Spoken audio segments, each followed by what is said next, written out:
Hello guys and welcome back dito sa ating channel. Now dito sa video natin ngayon, pag-uusapan natin yung ating bagong update sa ating financial risk analysis, and also dito sa video natin pag-uusapan natin yung hawak ko na kumpanya and titignan natin kung meron bang alarming situation sa kanilang mga financial metrics ngayon, sa kanilang dividendo na binibigay sa kanilang mga shareholders. Now, kung ready ka na, stay ka lang, I'll show you how.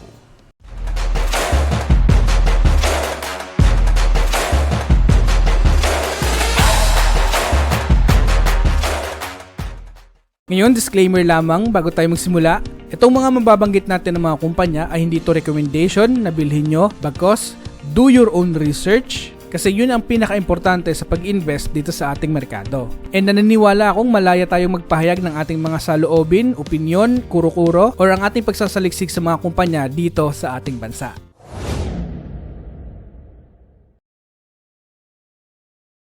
GMA7.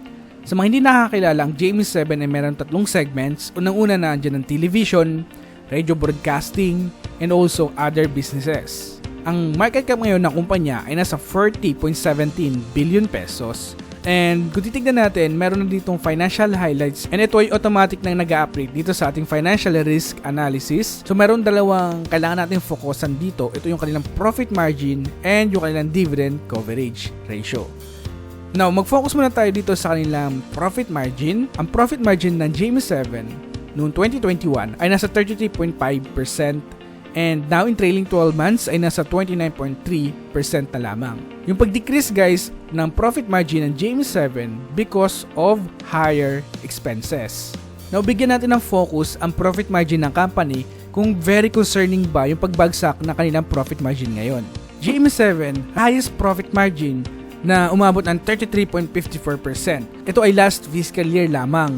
And GMA7 also, yung profit margin has averaged 24.96% in the last 5 years. Now kung titignan natin, although na bumaba yung kanilang profit margin ngayon na nasa 29% na lamang, but kung i-compare natin ito sa kanilang historical performance sa kanilang profit margin over the past 5 years, pinapakita sa atin na maganda pa rin yung performance ngayon ng company kahit na bumagsak ito.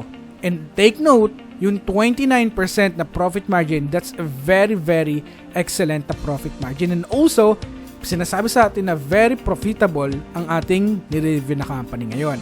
Over the years, GMA7 has had the lowest profit margin na nasa 8.38%. Ito ay noong 2014. So overall, in terms of profit margin ng company, nasa excellent category pa rin tayo dito sa GMA7. Na isa pa na kailangan natin bigyan ng focus dito sa GMA7 ay itong kanilang dividend coverage ratio. Ang gusto kasi natin makita sa kanilang dividend coverage ratio ay nasa 2 times pataas yan. Pero dito ay nasa 1.2 times lamang ito. Kung i-review natin ng mas maigi ang dividend coverage ratio ng GMA7 sa history ng kanilang dividend coverage ratio, GMA7 dividend coverage ratio for fiscal year 2018, yung average ay umaabot ng 1.39 times. Guys, simula ng 2017 until now, talagang hindi na tumataas ng 2 times yung kanilang dividend coverage ratio. So yung para makuha natin tong dividend coverage ratio, kailangan natin ng cash from operation. I-divide lang natin ito sa kanyang total dividend paid na binigay sa kanilang mga shareholders. Pero dito kasi ngayon nasa 1.23 times lamang ito. So ngayon ang tanong, very alarming ba yung dividendo na binibigay nila ngayon? Yan ang titignan natin, no? Para malaman natin ang sagot, pumunta tayo dito sa financial data. Ang total dividend paid ng GMA7 ay nasa 7 billion pesos.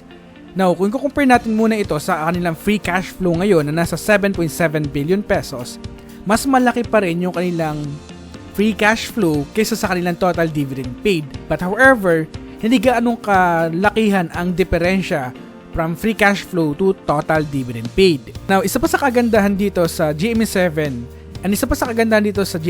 ay meron silang cash available na nasa 3.2 billion pesos na pwede nilang ipandagdag kung sakali mang numipis ang kanilang buffer doon sa kanilang dividendo na binibigay. And in addition sa kanilang free cash flow, from 2018 to 2023 trailing 12 months, ang average na free cash flow ay nasa 4.6 billion pesos. Now, in terms of long-term trajectory of their free cash flow, talagang malaki yung kanilang binibigay na total dividend paid. Pero kung titignan natin guys yung history ng free cash flow ng company, over the past 3 years, meron silang compound annual growth rate sa kanilang free cash flow na 55%, 5 years ay nasa 24%, 7 years 11%, 10 ay nasa 13%, and 18 years nasa 12% compound annual growth rate yan.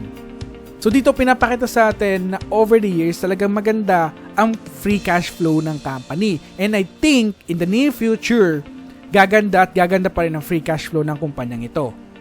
Now, as of today, April 19, ang kanilang dividend yield ay nasa 13.6% and merong payout ratio na nasa 106% ito. At ang kanilang dividend per share ay nasa 1.45 pesos per share at ang kanilang earnings per share ay nasa 1.37 pesos per share. Dito pinapakita sa atin na mas malaki yung kanilang dividend per share na binibigay earnings comparison na to. And kung magpo-focus tayo sa kanilang growth payments na kanilang dividend, ito na yung pinaka all-time high na dividend per share na binigay nila sa kanilang mga shareholders na nasa 1.45 pesos per share. Okay, so sa mga kagaya ko na shareholders ng GMA7, congratulations sa atin and meron tayong matatanggap na ganito kalaking dividendo galing sa company ito.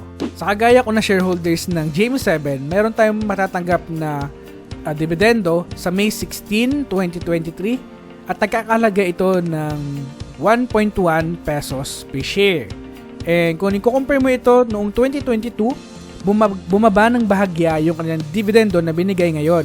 Nang halos 35 centavo yung binagsak na kanilang dividend per share. Ito ay sa kadahilanan na rin ng pagbagsak ng kanilang income ngayon. Now overall, in terms of dividend ngayon ng company, nasa okay category pa rin ang binibigay nila na dividendo as long as hindi magkakaroon ng negative free cash flow itong kumpanya and also hindi bumaba yung kanilang cash cushion na available para i-back up doon sa kanilang mga dividendo na ipaparating pa in the near future. So far para sa akin, yun lang naman yung mga kailangan natin tignan sa GMA7. But in terms of revenue na company, yung average na revenue over the past 3 years ay nasa 21.47 billion pesos na merong CAGR na nasa 5.4% and revenue average over the past 5 years ay nasa 19.23 billion pesos na merong CAGR na nasa 8.24%. And guys, net income ng company, 3 years average ay nasa 6.7 billion pesos na merong CAGR na nasa 3.5%. And net income average na nasa 5 billion pesos over the past 5 years and merong CAGR na nasa 23%. And isa pang highlights dito sa GMA7 ngayon ay itong kanilang current ratio. In 2018 to 2022, yung average ay nasa 2.8 times.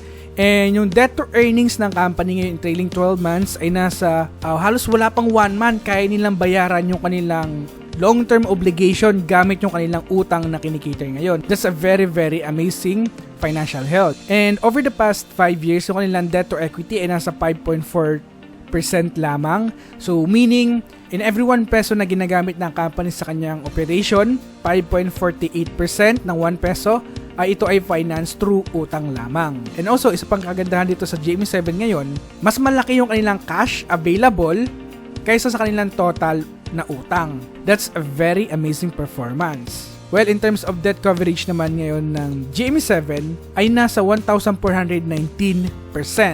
And debt to equity ratio, bumaba yung kanilang debt to equity ratio from high of 6.18% to 4.8% over the past 5 years. Now, dito sa performance na to, sa highlights na pinapakita sa atin, nasa excellent level of category pa rin ang performance ng company ito. And kung titignan nyo guys, yung management effectiveness ng kumpanyang ito, nasa very, very well managed ang company ito. Ngayon guys, pagdating sa dividendo ng GMA7, kung meron kang investment sa GMA7 na 50,000 pesos at ininvest natin ito for 5 years at nire-invest natin yung ating income na nare-receive dito sa GMA7, ang ating profit from dividend ay umaabot on average na nasa 37,000 pesos na yan. And kumita ang ating investment ang 74.28% over the past 5 years galing lamang sa dividendo na binibigay ng GMA7. Pagdating naman sa growth rate forecast ng mga analyst dito sa GMA7, ang estimate ng mga analyst in the next coming 5 years ay nasa 5.75%. Nasa tanong na kung undervalue ba ang GMA7 ngayon, ang aking nakuha na low assumptions sa GMA7 ay nasa 11.94 pesos per share and mid assumption ay nasa 18.72 pesos per share and high assumption na nasa 29.37 pesos per share. Sa DCF valuation model naman, ang aking nakuhang intrinsic value ay nasa 19.20 pesos per share and mayroong discount rate na nasa 11%. Sa current intrinsic value naman, ang aking nakuhang fair value ay nasa 16.69 pesos per share. And sa future intrinsic value na nasa 22 pesos per share and sa gram formula ay nasa 11.91 pesos per share.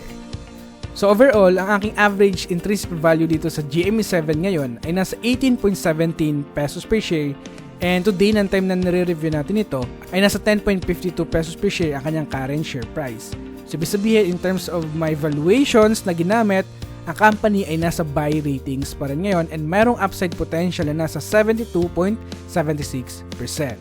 Kung gusto niyo naman magamit yung aking financial risk analysis, ang gagawin mo lamang, punta ka lamang dito sa ating channel and kung bago ka pa lamang, please subscribe para maging updated ka sa mga bagong videos na ilalabas natin. Para mapuntahan mo yung link ng ating sites na ginagamit, pumunta ka lamang dito sa About tab and pindutin mo lamang itong Learn More About Investing. Pag napindot mo ito, sa ganitong format kanya dadalhin. And pwede nyo nang explore ito guys, marami kayong matutunan dito about sa financials ng mga company over the past 18 years guys, over the past 18 years dito sa ating merkado. Talagang pinagsikapan kong gawin ito para magkaroon tayo ng matibay na konklusyon at matibay na pundasyon sa pag-i-invest dito sa ating merkado. And also, itong pinapakita ko sa inyo guys ay ito ay 100% free kasi gusto ko lamang makatulong sa inyo. And guys, once again, this is Pessi Warrior na nagpapaalalang invest wisely and see you on the other side.